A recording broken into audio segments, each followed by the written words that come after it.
Hello and welcome to my channel, Lifestyle and Fashion Tea. And on this channel we talk about everything from fashion to reaction. And we also have a series called What Happened in Black History Today? Well, let me tell you. A. Philip Randolph was born today, April 15th, 1889. He was an American labor unionist and civil rights activist. In 1925, he organized and led the Brotherhood of Sleeping Car Porters, the first successful African American led labor union. In the early civil rights movement and the labor movement, Randolph was a prominent voice. His continuous agitation with the support of fellow labor rights activists against racist labor practices helped lead President Franklin D. Roosevelt to issue Executive Order 8802 in 1941, banning discrimination in the defense industries during World War II. The group then successfully maintained pressure so that President Harry S. Truman proposed a new Civil Rights Act and issued Executive Orders 9980 and 9981 in 1948, promoting fair employment and anti-discrimination policies and federal government hiring and ending racial segregation in the armed services. Randolph was born and raised in Florida.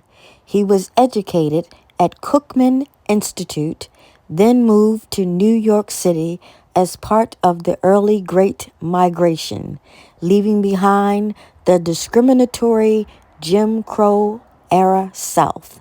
Then he became convinced that overcoming racism required collective action, and he was drawn to socialism and workers' rights.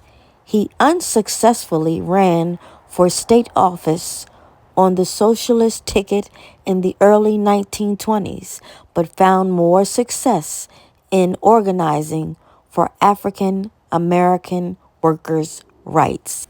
In 1963, Randolph was the head of the March on Washington, organized by Bayard Rustin, at which Reverend Martin Luther King Jr. delivered his I Have a Dream speech. Randolph inspired the Freedom Budget, sometimes called the Randolph Freedom Budget, which aimed to deal with the economic problems facing the Black community. It was published by the Randolph Institute in January 1967, known as a Freedom Budget for all Americans. Randolph died in his Manhattan apartment on May 16, 1979. For several years before his death, he had a heart condition and high blood pressure. He had no known living relatives, as his wife Lucille had died in 1963 before the March on Washington. Philip Randolph, we stand on your shoulders, and we thank you for everything that you have done for the history of our rich culture.